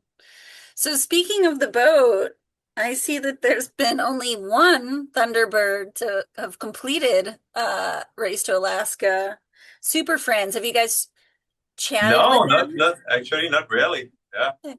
You know, it's funny. When we were looking at boats to do the race, I contacted folks. We were looking at little like Montgomery 17s and Santana 20s. And so I found people who had finished the race in those boats and talked to them. And every one of those people that I asked, would you do it again in that boat? And they said, hell no. So I wonder if the Super Friends would say yes or no to that question. Yeah, we should pick their brains a bit, maybe. Yeah. But too late now. We're committed with this boat, so. Yeah, well, I'm pretty confident with, like, this is not a wooden Thunderbird, that's a fiberglass one. And it's pretty strong little boat. I mean, they're well known down in Port Townsend for sure. And yeah, I'm pretty confident that everything's gonna go well and that boat will stand up to anything that's been thrown at it. Yeah. Nice. Well, I know they kind of have a cult following in the area, so I'm It sure sure you guys is, will yeah. have a little posse following you just to root on your boat. And what is the boat's name? Scalawag. Did you guys name her? No, that's the name it came with it. So yeah, we got the boat over on Quadra Island, so we picked it up over there and drove it back. Yeah, drove it. Yeah, just across the pond, but we had to bring it on the ferry. Yeah. Nice. My boat came from Quadra Island as well, so Oh, nice. good stock over there. What boat are you on? She's a Fraser 41. Okay, She was over there when I first got her. I did see that the Thunderbird, the Super Friends, it took them 17 days almost to finish. Did that give you guys pause? 17 days. Like a big pause? I don't think we looked at the past performances of this boat when we picked up this boat, but hopefully we'll do it a little quicker than that. 100%. Yeah. I'm very confident. Funny. Yeah, Dave looked a little shocked there. We all have full-time jobs, so we're trying to do this as fast as we can and get back to work. But it won't take us 17 days. Yeah. Oh, we're shooting against Yeah. I guess I shouldn't say things. Yeah, don't say that. But no, I'm confident. That's all we're gonna do. Finish in 16 days or less. Yeah. We'll up the benchmark for the Thunderbird, and then. Oh, of course, yeah. No, we'll be doing good. I'm not worried. So, are you guys on the slow and steady route, or are you going for gold as much as Thunderbird go for gold? Within reason, I guess. Go for gold. Yeah. Yeah, we're gonna do our best. Like we know very well that like there's basically no chance that we finish first. That's but we're gonna do our best and we're gonna do it so we push ourselves and we just get there as little as time as possible, really. Yeah. Nice. I saw that there's another team from Campbell River this year, and I'm based here in Bellingham, and I think there's like 8 Bellingham teams this year, which is pretty wild. And we've been kind of getting together, some of the post racers and the new racers, and having some camaraderie and stuff. Are you guys kind of meeting up at all with the other Campbell River team and doing boat parties or collective freakouts? I've met Dave on the dock and we had a quick chat with him, but he seems very, very friendly. We will get together. Life is busy right now. I would say it's hard. Like we don't even have time to get ourselves together and be just like getting the work done on the boat and stuff. But I mean, they seem very nice people, and looking forward to just connect a little more with them. But I've been chatting with Dave over Messenger, and sometimes I just meet him on the dock. But they have a much faster boat than us. That's got quite an history as well with the Air 2AK, so that's gonna be interesting. Yeah, but much faster, much lighter. Since Campbell River is basically a checkpoint, I don't know, one of the things I thought was, how are you guys gonna resist the lure of your own bed when you go by? Oh yeah. Yeah, that'll be if if we have to if we get there not in time, that 6 hour wait might be a pretty alluring draw. But I'm sure Max will be Oh no, well, going for it. So and like we adventure, like we basically go out winter camping for fun, right? And sleeping in tents in the middle of nowhere in the middle of winter, um, while we could stay at home. So that's the same thing. It's an adventure. Campbell River, especially, is just like basically almost the beginning of the race. So yeah, now we're we're just flying by. I would be ashamed to stop for to oh yeah. No. And if these guys are saying anything about it, they drive them hard. Max is going to drive us hard for this race. Yeah. He's the driving force of this team. Nice. Do you guys have some, of course not planned, but some friends who might be showing up in Campbell River to toss you some beer, cookies, or whatnot? No plans. No plans on that for sure. I mean, Not yet. hopefully we'll have some people cheering. But yeah, like we're not. I don't know. We haven't talked about that at all. So I'm sure they'll just come out and wave to us as we sail by. If it's not in the middle of the night when we're coming through. Yeah, exactly. That's another thing. Yeah. You guys have such a great advantage of having Seymour Narrows there where you can actually kind of do laps around and practice Yeah. where most of the teams are, that's one of the most terrifying parts of the race for a lot of the teams. And you guys have that in your backyard.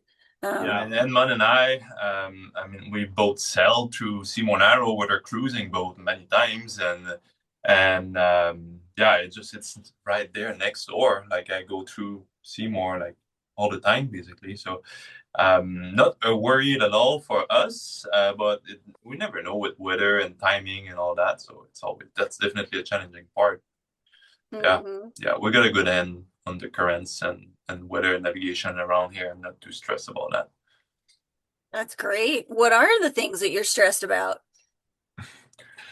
I'm stressed about Hecate Strait. That's my top concern. But yeah, luckily it's further up there, so I have some time to build up to it. And and you can get there and it's just flat comfort. I think it's like the no wind. Like if there's no wind for too long, I think that's gonna bug my brain a lot. But Colin is very good at pedaling, and Dave's gonna be good at rowing. Oh yeah. And we're like young, strong men, so we'll just gonna push through. But for me, I think it's the no wind part, or too much wind. But like too much wind, you just shelter for a day or so, like get a little pass. But the no wind part, it's nothing. You just have to continue. But yeah, do you have something you worry about? Be interesting to see how this thing does in big weather. We've had a pretty good following sea when we brought it up here from Comox Valley. Blowing a proper gale, Yeah, surfed it a little bit too, so that was fun. Yeah. But yeah, be good to get it out in some bigger weather if we can before the race and just get a better handle on it. Yeah, we need to do like at least a weekend overnight sail and stuff, and like just get like our team. We've sailed together, the four of us, once, and then these guys they all sailed together here and there. Like the boat was down in Comox for a summer. Had some good fun on it, but yeah, it's hard to get proper time to be training as a team, but we'll make it happen. What's still on the to-do list for the boat? Yeah. Lots. Yeah, it's a bit of a disaster in here right now, but most of the wiring's replaced. Our little water pump needs a little more work to it. New battery. Yeah, but everything. So I mean, like things are moving and jobs are getting done. Like when we got the boat like 3 years or so ago. We had to like send it out inside and outside, repaint completely the boat, either like just bottom paint and interior paint. We did a lot of work back then, and then figure out the race wasn't happening, and then we just use the boat for a little bit. And now we're just like making sure the systems are all up to date. We just finished like all the wiring and lights and stuff. Yeah. Batteries are coming in. We have a strong guy building our pill drive system. Yeah. Shout out to Noah, Serious Bikes. Yeah. So how many bikes? Two? One. We're just gonna have one. Yeah, a unicycle. Actually. Yeah. Built from That we're building unicycle. off of. Yeah, that's the start of it. Yeah. And oars too, did I hear? Yeah. Like it would be sad to be like no wind and we're just standing around doing nothing. Yeah. So. Yeah, totally. Yeah, but yeah, there's a few projects like the pedal drive system would be the biggest one right now. But as it is, the boat is seaworthy and can go out, right? It's just little like things to make our life better. Yeah, you guys seem like you're in pretty good shape. It's pretty cool. You've had the boat for a while and you've had some time. Yeah. It did sit for about a year with nothing happening with it. So yeah. So we had to get back into it, but our trailer was falling apart as well. Well, it's still falling apart. That's probably the biggest concern actually for me right now. All the welds have rusted right out. Yeah, so we had to build a cradle inside, like around the boat, over the trailer, so we can lift the boat because we don't have a crane or anything here in the backyard. So the plan is to lift the boat with this cradle, and then we can remove the old rusty trailer that is not safe to put on the road, and then we're gonna back up a flatbed trailer under there like a regular car trailer. We'll be able to bring the boat down to the boatyard, get it shipped in the water. But yeah.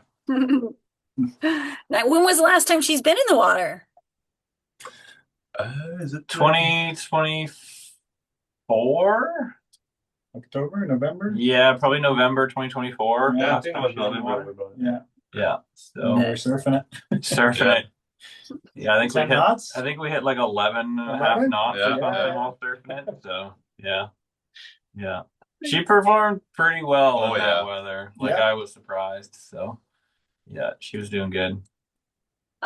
When we were prepping for Race to Alaska, I spent a lot of time interviewing folks who'd done it before, trying to figure out just lessons learned, all the logistics and food and all of that. And I probably talked to 5 or 6 different people, and I was so surprised that every single one of them, even though it was not a question I asked, in one shape or other, told me in their own words that that there was a dramatic shift that happened in the race to them personally, and that they, in essence, came out the other side different, almost like a different person, like they had some type of shift, and really encouraged us to take that to heart and plan for it, to basically don't get on the plane when you get out of catch a can. Like, give yourself time to process and kind of incorporate the lessons learned. I guess, have you guys put any thought to that? And it kind of, I guess, feeds into the question of why you're doing it in the first place. And are you doing it for a bigger picture question in your life? And if so, have you thought through how you'll kind of sit with it afterwards and incorporate it? Yeah, that's a good question. I guess originally I was doing it or wanting to do it because Max asked me to, and I was like, yeah, let's do it. Sounds like a nice plan. But I think there's been always that drive to do something a little more out of my comfort zone.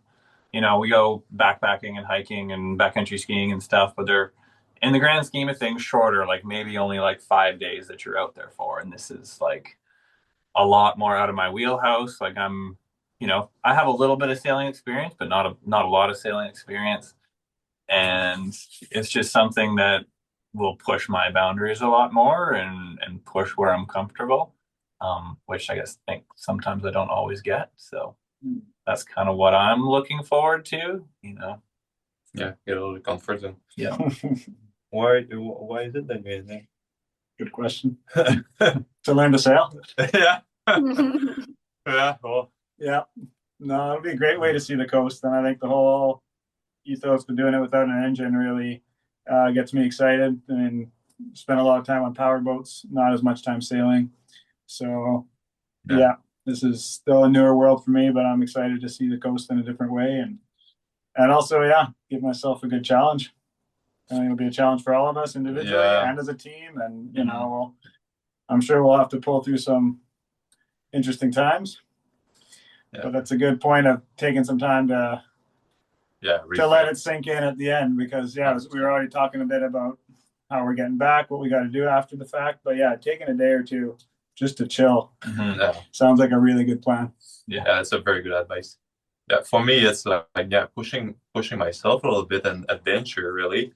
I mean, I sell all the time. Also, I teach like people how to sell, and it's nice to have a little project for myself or with friends.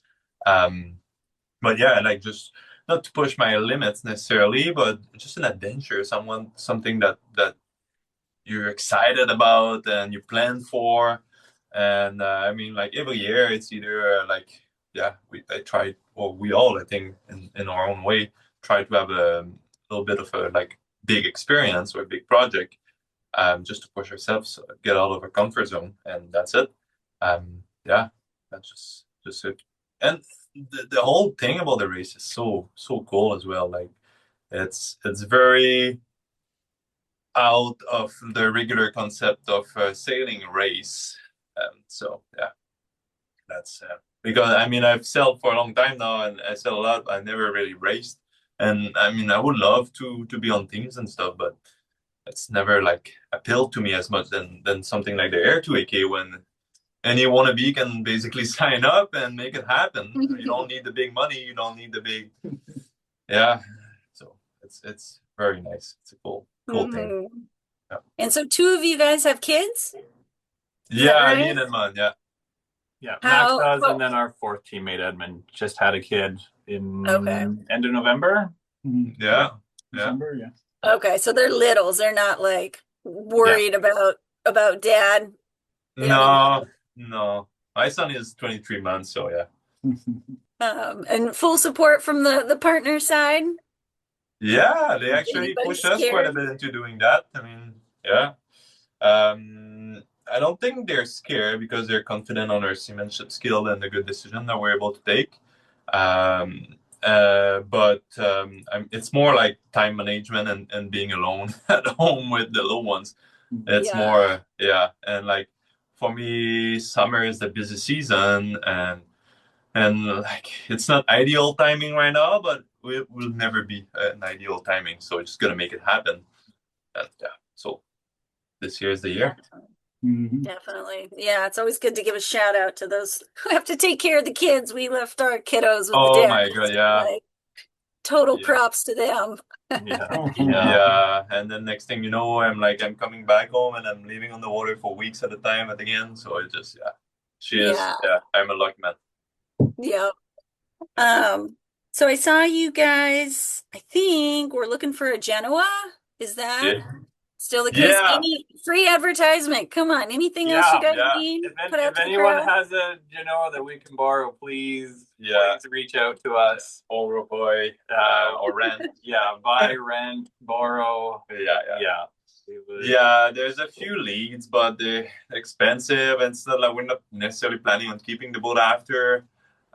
We just try to keep the cost low, but like a good Genoa, we have a good amount of sails on the boat, 2 spinnaker. Like the main sail, we just had a reef added on to the big disappointment of all the Thunderbird owners and racer. They were like, "We never reef a Thunderbird." I'm like, "Yeah, no, we're gonna have a reef."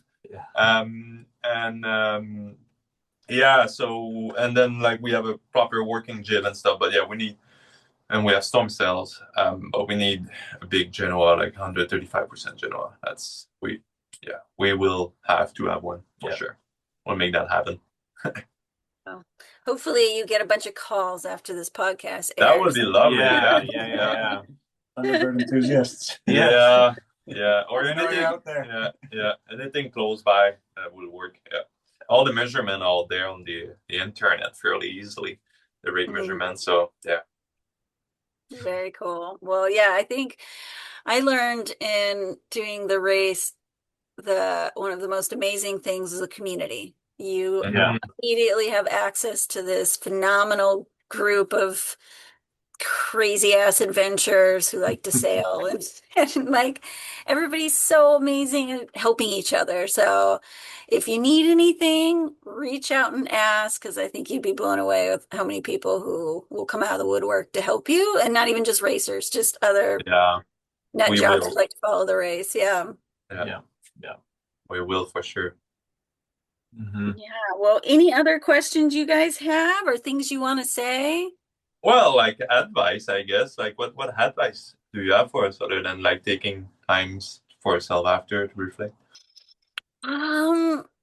Yeah, enjoy it. I feel like you spend so much time and energy preparing for this big thing you're going to do. And it's easy, I think, when you're out there to kind of get lost thinking ahead, thinking of the finish line, thinking of which you have to do, of course, to plan, but, just giving yourself that pause. There's a Japanese word called satori, which is, I think, equivalent of like enlightenment found in nature. And I think there is a lot of satori to be found in Race to Alaska, if you be present while you're out there, because there is so much beauty and those sunrises and sunsets, and when the orcas come and the whales come, there's just nothing like it. And you're only going to have that experience once, and just, yeah. Yeah. I might keep the boat after and do it more. We'll see after this race. You might be like those teenagers who say it wasn't miserable enough the first time, but more miserable. Yeah. I'm up for a good challenge. No problem. I know Colin too and Dave are. So Yeah. To a point, Yeah. I don't want to feel like we're about to die too many times. So. No. But being wet and miserable, let's say, I don't have a problem with that. Yeah, that's part of it. You Yeah. just got to roll with that part. Yeah. No dying. No dying. Well, I plan to be up on my personal boat up, I don't know, somewhere up by the Broughtons or something. So I'll be sure to swing by very and nice. toss you guys some beer or something along the way. Yeah. Well, I look forward to seeing you guys up there. Yeah. It's good chatting with you. Nice to chat with you. Yeah. Amazing. Thank you so much. Yeah. Thanks for chatting with us. Thank you. Okay, well, have a great night, you guys. Thanks. Will Yeah, do. you too. Thank you. Bye. Bye. Congratulations, you've made it to the end. We will be back next week with more teams. If you have any questions you would like us to ask them, just shoot those questions over to podcast@r2ak.com. See you then.